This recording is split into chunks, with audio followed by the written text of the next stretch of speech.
Back in 2020, when the pandemic was still causing chaos everywhere, I started driving for Uber to make ends meet. I'd been laid off from my retail job and needed quick income. The thing about rideshare gigs is you see all kinds of people, especially when you're working late nights like I was. It was a little after midnight when I dropped someone off at a hotel near the outskirts of town. My app pinged almost immediately with a new request. The pickup location was about 6 minutes away, in front of a bowling alley in a strip mall. Pretty standard stuff. The name on the ride said Derek. I accepted it and started heading over. The area was quiet when I arrived. Just a few dim parking lot lights, no cars in sight, and the bowling alley looked closed. But there was a man standing alone under one of the lights, wearing a gray hoodie and jeans. He was tall, maybe 6'2", with his hands in his pockets and his head down like he was looking at his shoes.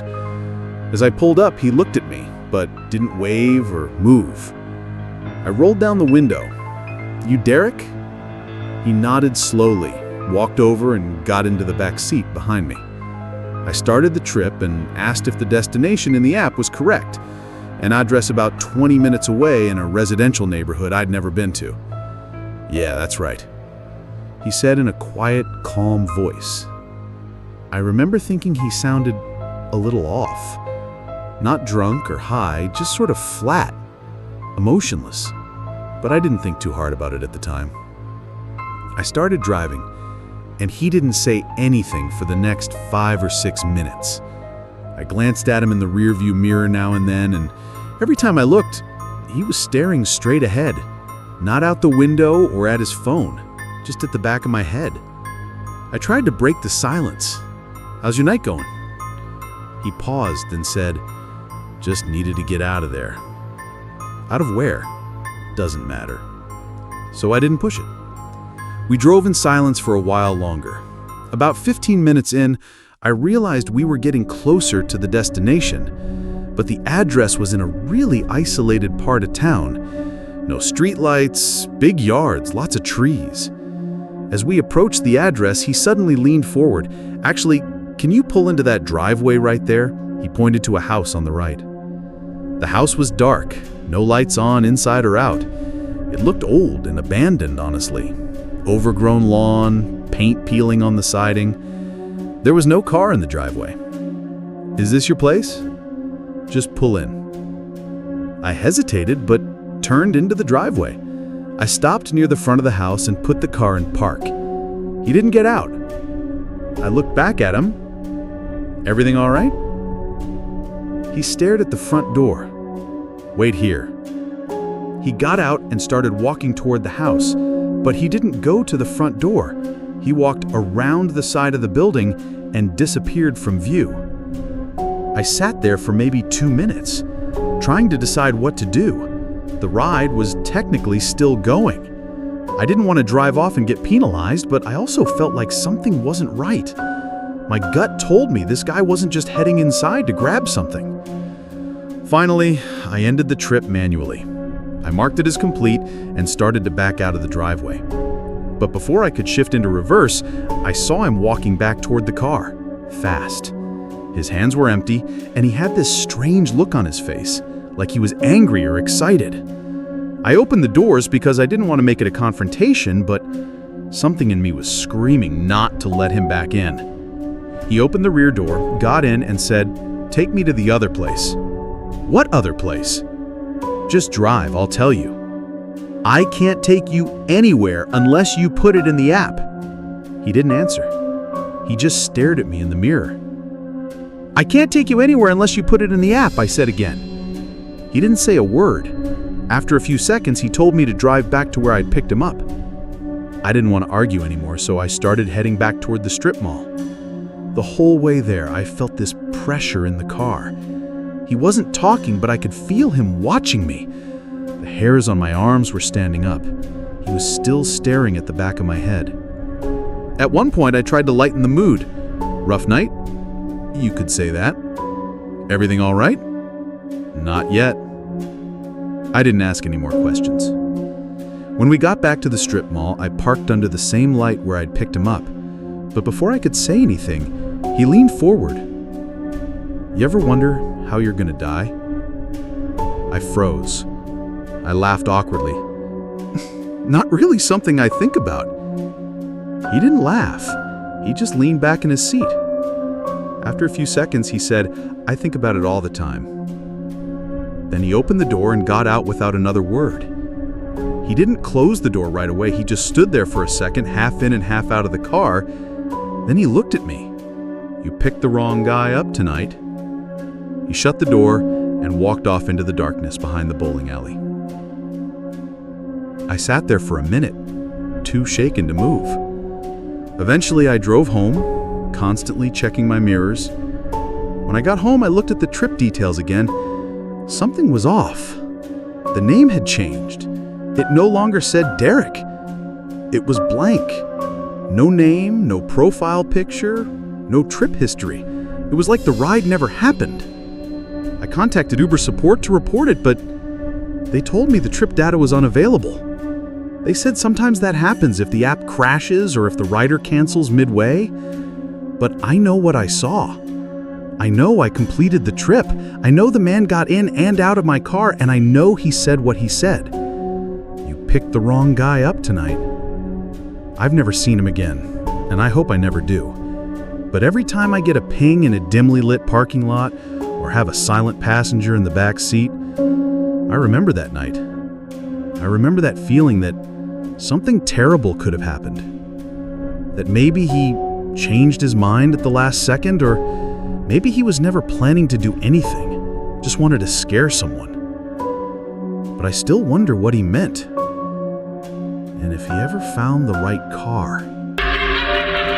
This happened in 2021 when I was driving for Uber full-time. I live in a city that gets a lot of tourists, especially in the summer, so rideshare gigs can be decent money if you're consistent. I worked mostly nights, partly because I'm a night owl and partly because there's less traffic and better tips from drunk passengers coming back from bars. The night this happened, it was around 1:30 in the morning. Pretty normal Saturday night crowd. I had just dropped off a group of college kids who wouldn't stop yelling in the back of my car, so I was glad to get a request that looked quieter.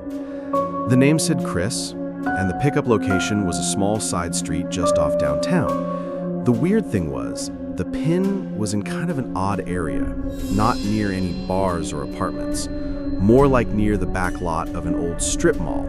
But I figured maybe it was just a bad GPS marker. It happens sometimes. I drove over and saw a guy standing at the corner. Hoodie on, jeans, staring down at his phone. I pulled up. "Chris." He nodded and got in the back without saying much. He didn't smell like alcohol or slur his words. He seemed sober and just really quiet.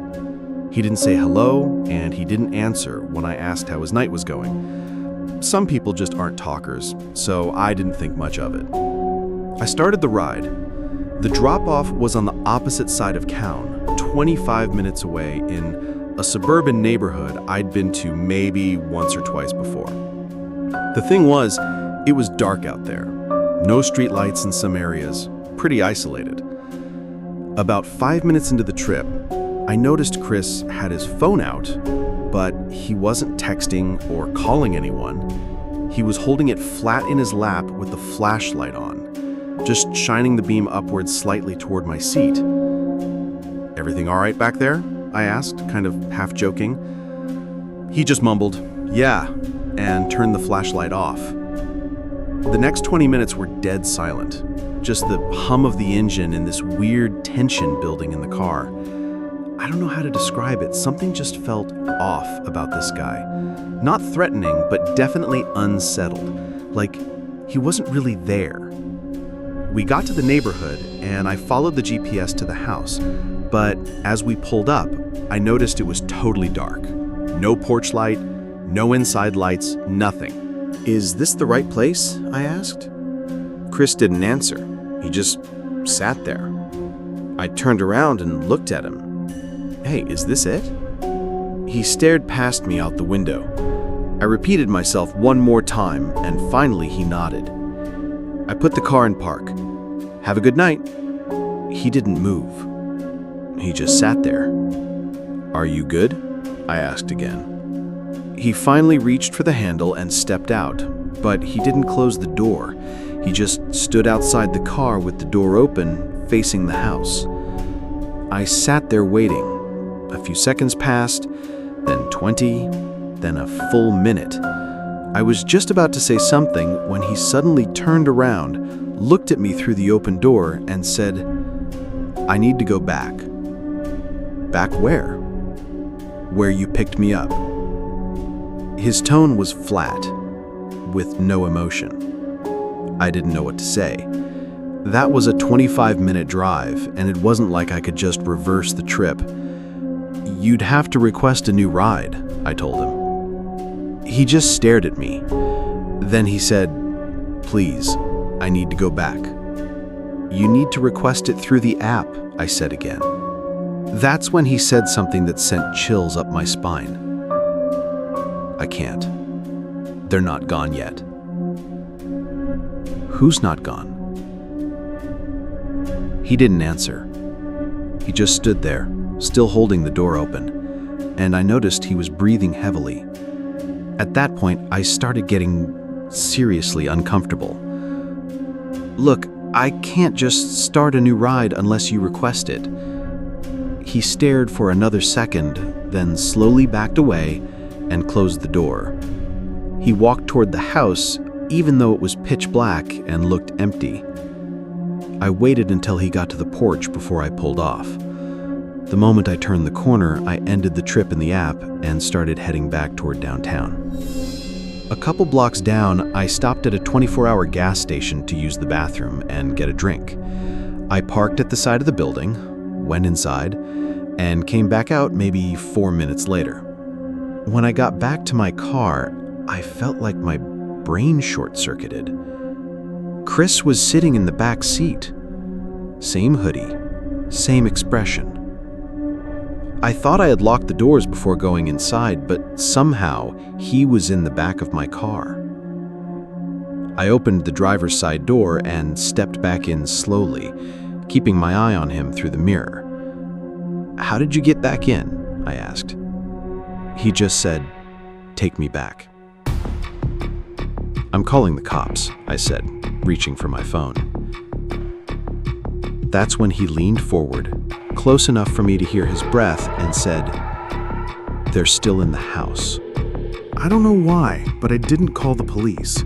Something about the way he said that made me feel like he was having some kind of episode. I played along. "Whose house is that?" "My parents." "Do you live there?" "Not anymore." That made the hair stand up on my neck. I started slowly driving back to where I'd picked him up. Every part of me was screaming not to do it, but I didn't know what else to do. As we got closer, he started breathing heavier. He was rocking slightly in the back seat. At one point, he whispered, "They're still there. They won't leave, no matter what I do." When we pulled up to the original pickup spot, there were still no lights, still no signs of anyone living there. He got out without saying anything, walked up to the front door, and just stood there. He didn't knock or anything, he just stood still. I waited maybe 30 seconds, then pulled away again, making damn sure the doors were locked. I drove 3 blocks, parked under a streetlight, and sat there for 10 minutes trying to process what had just happened. I debated calling the cops, but what would I even say? That a guy got into my car twice and said weird things? There was no crime, technically, as far as I knew. So I just drove home and didn't sleep that night. The next day, I reported the ride to Uber. Honestly, I regretted not reporting it to the police because the man might have been sick and needing help. I hope he didn't hurt anyone. Who knows if that house was even really his parents' house, or if he was just having some kind of manic episode. I'm an 18-year-old girl living alone in my apartment with my dog. I live about 8 miles out of town, so getting food delivered can be a hassle sometimes. And I was cleaning my apartment, getting ready for my boyfriend to come over. We're long distance, so I only get to see him on weekends. I usually try to get everything cleaned up before he arrives on Saturday. I had been cleaning for about 2 hours, and it was past 6 p.m., so I was feeling hungry. I didn't want to dirty any dishes since I'd just cleaned them all, so I decided to order food instead of making a mess. I placed my order and got the notification that my driver was on his way, driving a white Honda Fit Sport. Since I'm a young girl living on my own, I have my delivery instructions set to leave my order at my door for contactless delivery. I was sitting in my living room watching TV when I got the notification that my food was delivered. As soon as I saw it, I jumped up, eager to get my food. I was starving. But when I opened the door to grab my food, it wasn't there. I thought maybe he'd left it at the wrong door, but looking down at all the other doors, none of them had food either. I went back inside and was about to message the driver when I heard a knock at my door. It was my next-door neighbor, and he was holding my food. "Hey, sorry," he said. "I picked up your food from your delivery driver because he was looking through your windows, and I wasn't sure what he was doing." I took the food and thanked him, wondering what the hell had just happened. I went back inside, ate my food, and enjoyed a movie, called my boyfriend, and eventually fell asleep. I woke up a few times during the night to my dog growling at the window or the back door. My dog isn't huge or scary. He's a small 5-pound Morkie, but it's still pretty frightening when he growls at something and catches you off guard. I finally got him to calm down and go back to sleep. It wasn't even 15 minutes later that I woke up to banging on my window. My dog started going crazy, barking, growling, and even whimpering. I couldn't move in my bed. I took the bed sheets and pulled them over my head, just leaving enough uncovered so I could see the window. I called the police and whispered into the phone quietly. I explained to the operator that someone was in my backyard and that my window doesn't lock, so it can easily be lifted up. She told me to go to a different room and that police would be at my apartment shortly. I ran to my kitchen and grabbed a knife, just waiting to see blue and red lights or hear sirens. It felt like forever. I looked out the window of my kitchen and never expected to see what I saw. The Uber Eats car, the same car that had delivered my food earlier. His car was sitting across the street from my apartment. When you open the door to my apartment, there's a large open field to the left that's used for parking trailers and letting dogs play. He was parked there, but I didn't see anyone in the car. I put 2 and 2 together and thought to myself, he's in my backyard. The police finally arrived. I could barely even speak. I was shaking and crying. I explained to one officer what had happened, while the other went to check out my backyard, which is where my bedroom window is. Another officer who arrived went to check his car because it was still in the field, but he wasn't in it. The 2 officers came back and started talking with the officer I was speaking to, telling her there were footprints in my backyard. It had just rained the night before, so it was very muddy outside. I started panicking once I heard that, not just because that's not what you want to hear, but also because where was this guy? If he hadn't been arrested and wasn't in his car, where was he? My neighbor came outside to see what was going on. The officers explained to him what was happening, and he told them about how he'd picked up my food for me earlier that day. He even invited me to sleep over at his apartment for the night if it would make me feel better. Oddly, I passed on the offer. When all the cops left, I went back into my apartment thinking it was all over. It took a few hours to get comfortable enough to fall asleep, but at 2 a.m., I woke up to banging on my front door. I heard police voices. There's no way this is happening right now, I thought to myself. I got up and went to my front door, scared to open it. It was the woman officer I'd spoken to earlier. She explained they had stayed at my apartment, hidden, to watch for that guy in case he showed back up. And he did. They caught him walking up to my front door, apparently trying to find a way in. My heart fell to my stomach when I heard her say that. She then explained he was arrested and that I didn't have to worry about him anymore. I thanked her and went back to try and sleep. Unfortunately, I couldn't fall asleep this time. I also don't use Uber Eats when I'm home alone.